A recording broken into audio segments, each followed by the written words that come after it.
Rana plaza ভেঙে পড়ার পরে গার্মেন্ট ফ্যাক্টরির যে বিল্ডিংগুলো এই বিল্ডিংগুলোতে অ্যাসেসমেন্ট করা হয়েছে এবং এর যে দুর্বলতা ছিল সেই দুর্বলতাগুলোকে ঠিক করবার জন্য প্রচুর রেট্রোফিটিং করা হয়েছে।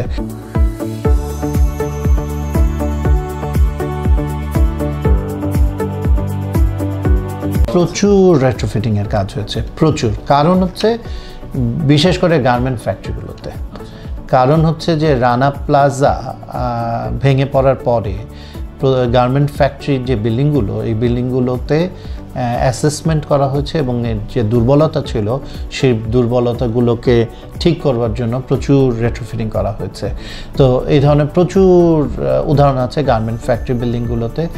এছাড়াও যে উদাহরণ নাই তা না, আরও অন্যান্য ধরনের বিল্ডিংয়েও রেট্রোফিটিং হয়েছে।